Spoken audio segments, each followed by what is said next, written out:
মানে আমাদের গ্রামগঞ্জের মানুষ বিভিন্ন জায়গা থেকে মাছ কিনে এনে খেত। আজকে আমাদের এই গ্রামগঞ্জে যে সমস্ত মাছ চাষ হচ্ছে সেগুলো মানে পশ্চিমবঙ্গের বিভিন্ন প্রান্তে যাচ্ছে। সব গাড়ি এক জায়গা থেকে এসছে না আরো আছে? বিভিন্ন জায়গা আছে, কেউ বহরমপুর আছে, কেউ কলকাতা আছে। এই যে সানসেট পয়েন্টটা দেখাবো শুধু। ওটা হচ্ছে যে পশ্চিম দিকের আকাশ, জাস্ট ভিউটা একবার শুধু দেখো। সানসেট পয়েন্টটা দেখো এখান থেকে কেমন লাগছে দেখো। গাড়ি বেরিয়ে আসছে কিন্তু, আর বিভিন্ন জায়গায় গাড়ি চলে যাচ্ছে। তো বন্ধুগণ, আবার একটা নতুন ভিডিও নিয়ে তোমাদের সামনে চলে আসছি। তো এবার একটু অন্যরকম ভিডিও। আজকের ভিডিওটা হচ্ছে দেখো, এখন যে জায়গাটায় আছি সেটা হচ্ছে কেলেকাতার একটা ঝিল। আর এই ঝিলটাতে মাছ চাষ হয়, বিভিন্ন রকমের মাছ। আর সেই মাছগুলো দেখো সারি সারি বিভিন্ন যে গাড়িগুলো আছে ওই গাড়িতে করে কিন্তু চলে যায়, মানে বিভিন্ন জায়গায় যাচ্ছে মাছগুলো বিক্রির জন্যে। শুধুমাত্র যে আমাদের মানে গ্রামগঞ্জে বিক্রি হচ্ছে তা নয়, শুধু আমাদের পশ্চিম মেদিনীপুর পূর্ব মেদিনীপুর ছেড়ে কলকাতার বিভিন্ন প্রান্তে যাচ্ছে এখান থেকে মাছ। জাস্ট ভাবুন একবার যে এই ধরনের উদ্যোগ যারা নিচ্ছে তাদেরকে এক কথায় ভালো বলতেই হয়, সাধুবাদ জানাতে হয়। কেন না, কিছু মানুষের কর্মসংস্থান হচ্ছে। আর ব্যাপারটা হচ্ছে যে এই যে মাটিটা আছে ঝিলের, যে নতুন করে আবার তৈরি করা হচ্ছে, এগুলো অনেকদিন আগে হয়েছিল, আবার সমস্ত জল মেরে দেওয়া হয়েছে। আর সব থেকে বড় ব্যাপার যেটা হচ্ছে যে সানসেট পয়েন্টটা দেখাবো শুধু। ওটা হচ্ছে যে পশ্চিম দিকের আকাশ, জাস্ট ভিউটা একবার শুধু দেখো। সানসেট পয়েন্টটা দেখো এখান থেকে কেমন লাগছে দেখো। অসম অসম, কারণ এই সামনে জল, তারপরে গিয়ে উপর দিকে সূর্য যেহেতু ডুবছে এখন, তো আকাশটা পুরো লাল হয়ে আছে, একদম দারুণ ভিউ। তো চলো তোমাদেরকে আরেকটা ভিউ দেখাবো। ওই এই যে রাস্তাটা আছে, রাস্তাটার ভিউটা একটু দেখাবো। সেখানে মানে যে দুদিকে যে গাছের মাঝখান দিয়ে আসার সময় যে কি ফিলিংসটা হয় সেটাও কিন্তু তোমাদের দেখাচ্ছি। তো স্কিপ করো না, অবশ্যই লাইক কমেন্ট শেয়ার করে দিও, যাতে বিভিন্ন রকম আপডেট তোমাদের সামনে তুলে ধরতে। তোমাদের বলছিলাম যে এই যে রোড পয়েন্টটা দেখো কত সুন্দর লাগছে গাছগুলো। আর একটা ব্যাপার দেখে যে মাছের গাড়িগুলো দাঁড়িয়ে আছে, এগুলোতে মাছ লোড হয়ে যাবে। তো এখন কাকা কোথা থেকে এসছে সামনে? কাকা এসছো কোথা থেকে? হুগলি জেলা। যাবে কোথাকে গাড়ি রাত্রেবেলা মাছ লোড হয়ে? যাবে হুগলিতে। হুগলির অ্যাকচুয়ালি মানে নামটা বলো, তাহলে ভালো জানতে সুবিধা হবে। শ্রীরামপুর। হুগলি শ্রীরামপুর যাবে কত কিলোমিটার তবু? মোটামুটি 1.5 কিলোমিটার রাস্তা। জাস্ট তোমরা ভাবো একবার যে আগে আগে মানে আমাদের গ্রামগঞ্জের মানুষ বিভিন্ন জায়গা থেকে মাছ কিনে এনে খেত।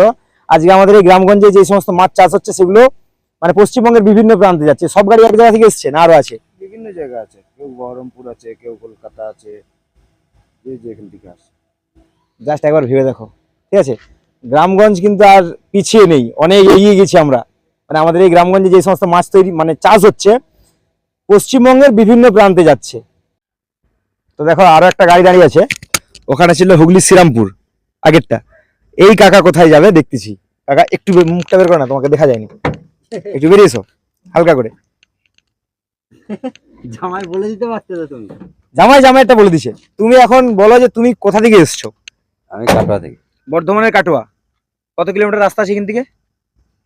রাস্তা তাও 250-এর উপর। 250 কিলোমিটার। আর সবচেয়ে বড় ব্যাপার হচ্ছে যে এখানে সকাল কটার সময় আসছো? এখানকে? ওখান থেকে বেরিয়েছি সকাল 9টা। সকাল 9টায় বেরিয়েছে, কখন ঢুকছে এখানে? এখানে ঢুকেছি 3টে। বিকেল 3টে। আবার এইখান থেকে মাছ লোড করে কাল সকালে পৌঁছাবে সেখানে রাতে 5টা। তবু এই যে তোমাদের যে গাড়িগুলো আছে এগুলোতে কত কেজি করে মাছ যায় তবু? 500 কিলো মাছ চলে যায়। আর একটা ছোট্ট বিষয় আমি কিন্তু বলবো, মানে এই যে মাছের গাড়িগুলো রাত্রেবেলা যায়, কাকে এদিকে এসো, মানে একটা কমপ্লেন থাকে কি যখন একটু হাইওয়েটা উঠে পড়বে বা লোকাল রোডে একটু স্পিড বেশি থাকে। কেন থাকে স্পিডটা? বাজার ধরানোর জন্য থাকে। আর একটা ব্যাপার থাকে যে জল নিয়ে যে চালাতে কোনো সমস্যা অসুবিধা সেরকম মনে হয়নি। মানে অনেক সময় সেই গাড়ি একটু বলছি না, টালটোল মারে। হ্যাঁ টালটোল মারে, যেটা টাল তো মারবে। হ্যাঁ সমস্যা হয় কখনো কিছু।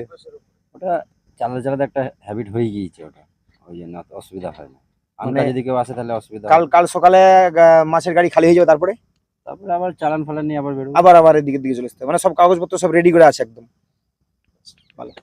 তো দেখো আমাদের মাছের গাড়ি কাগজপত্র রেডি না হলে চলবে না। হ্যাঁ, তার না হলে রাস্তায় আবার চব্য থাকে, তো একটু হাত বাড়াবাড়ির ব্যাপার থাকে। তো মোটামুটি তো সবাই জানে এখন, ঠিক আছে, যে রাস্তাবেলা মোটামুটি এরকম ডালা গাড়ি দেখলেই ঠিক আছে একটু হাত বাড়ানোর ব্যাপার থাকে। তো যার জন্য কাগজটা কিন্তু ঠিক রাখতেই হবে, কিছু করার নেই। তোমার একটু নামটা বলো আর তোমার ঘরটা কোথায়? আমার বাড়ি অগ্রদ্বীপ। অগ্রদ্বীপ সেটা কোন দিকে? বর্ধমান কাটোয়া থেকে 15 কিলোমিটার। কাটোয়া থেকে 15 কিলোমিটার দূরে। তখন ওদিক থেকে এই আচ্ছা এই জায়গায় কি আজকে প্রথমবার এসেছেন, আগেও এসেছেন? এখানে প্রথম এসেছি আজকে। আজকে এখানে প্রথম এসেছো এই ঝিলটাতে?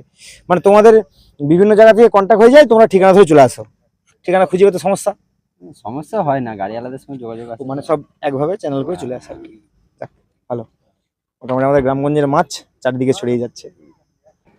তো দেখো গাড়ি বেরিয়ে আসছে কিন্তু, হ্যাঁ, আর বিভিন্ন জায়গায় গাড়ি চলে যাচ্ছে। একটু একটা ছোট্ট জিজ্ঞেস করি, কত দূর যাবে? কলকাতা কলকাতা। কলকাতা কোথায়? চিংড়িঘাটা চিংড়িঘাটা। তবু কতগুলো মাছ আছে এটা এখন? 700 কিলো। 700 কিলো। চিংড়িঘাটা যেতে কত সময় লাগবে এখান থেকে?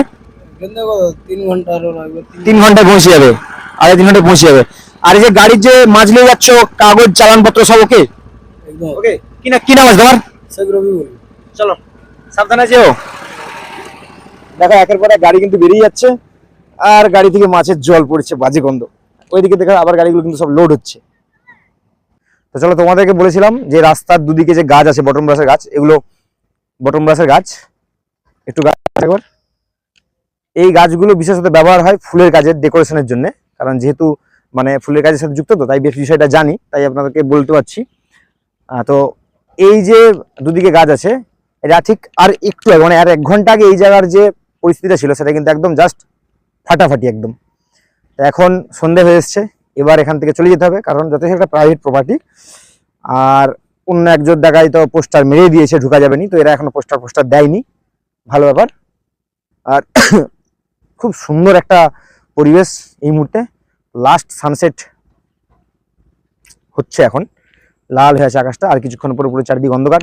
তো কেমন লাগলো আজকের ভিডিওটা অবশ্যই কমেন্ট করে জানিও।